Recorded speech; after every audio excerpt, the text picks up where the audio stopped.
繁忙都市嘅日與夜，而呢度就係繁忙中嘅休閒全新樓柏傲莊。我哋更加榮獲咗 Home Journal 室內設計嘅銀獎。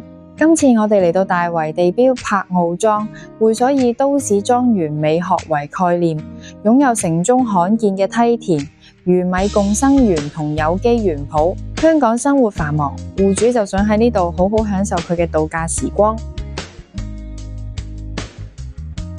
好開心今次嚟到柏傲莊啦，邀請到廖小姐同我哋做呢個訪問啦。咁當初喺設計上面啦，有冇啲咩特別嘅要求呢？咁咧，其實我哋買咗呢個單位之後啦，我哋就會攞嚟得閒嚟招呼下啲朋友咁樣咯。因為呢度係鐵路沿線上蓋啦，咁去邊度都好方便。而今次嘅訪問，我哋仲帶咗啲禮物嚟。我哋好多謝客戶俾咗呢個機會，我哋為佢設計一個度假生活嘅新居。更加榮幸呢個設計獲得咗 Home Journal 室內設計銀獎。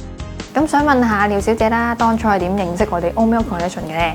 咁就係我哋買咗呢個單位之後啦，咁就見到你哋門市個 design 好靚喎，咁所以就入咗去啦。單位以度假放鬆為主，所以我哋打造咗日式地台，營造多功能空間。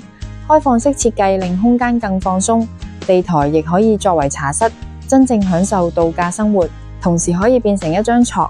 當人多嘅時候，靈活調整。咁我想問下喺整個設計入邊啦，有冇最難忘嘅地方同埋最中意嘅設計呢？咁基本上啦，所有設計啦，咁我哋都好中意嘅。但係如果話真係最中意嘅話，就係嗰個嘅半圓形嘅月亮啦。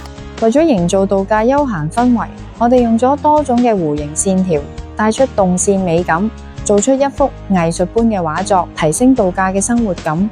亦都透過儲物地台，令呢個休閒空間可以有休息嘅姿態同功能上嘅提升。咁想問下啦，我哋有啲咩改善同埋需要進步嘅地方呢？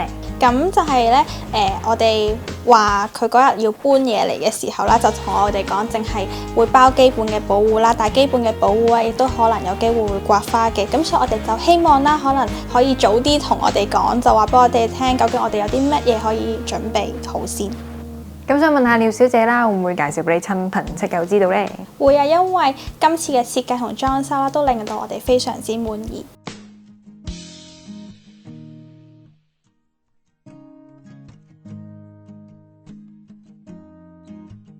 咁當初喺設計上面啦，有冇咩好再嚟個？